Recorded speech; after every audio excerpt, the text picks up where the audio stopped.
समय आने पर उस बालक का जन्म हुआ। जब इस राजकुमार का जन्म हुआ तब भगवान वेदव्यास ने भागवत में एक अत्यंत महत्वपूर्ण बात लिखी। वे कहते हैं कि बालक जब जन्म लेता है तो जन्म लेने के बाद और नालोच्छेद के पहले, नाला काटने से पहले जो समय कहलाता है वो प्रजातीर्थ काल कहलाता है।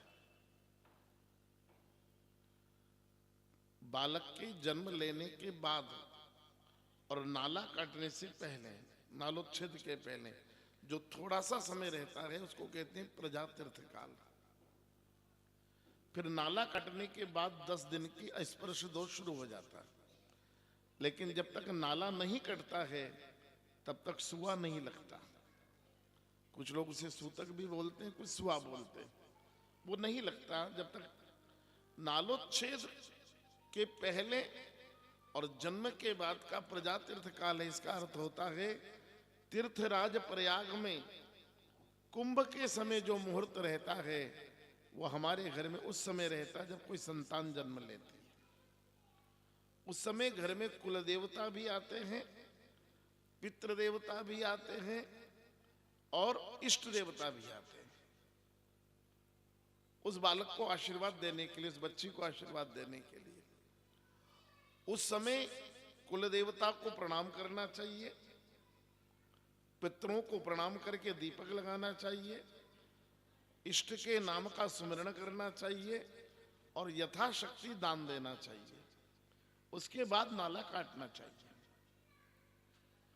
ये काम प्रजातीर्थ काल में होना चाहिए, क्योंकि तीर्थराज प्रयाग का जो मुहूर्त है वो हमारे घर में उस समय होता है जब बालक जन्म लेता है।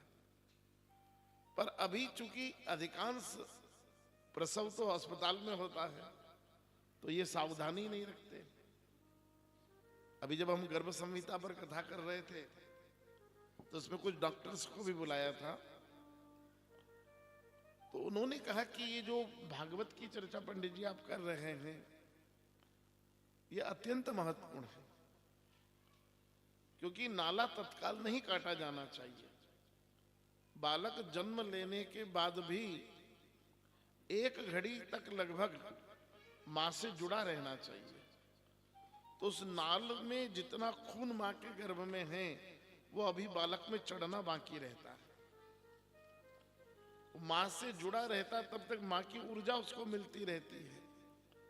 आजकल कई डॉक्टर तत्काल काट देते हैं और फिर कहते हैं आईसीयू में भर्ती करो बच्चे को, क्योंकि जो मां के उदर में उसके हिस्से का खून रह जाता है वो अभी उससे आता है, पूरे जीवन की ऊर्जा भी आती है। इसलिए पहले तत्काल नाला नहीं काटा जाता था, घर में थोड़ी देर के बाद काटा जाता था ताकि मां से उसकी ऊर्जा मिल जाए उसको। वही काल प्रजातीर्थ काल हमारे शास्त्रों ने कहा है।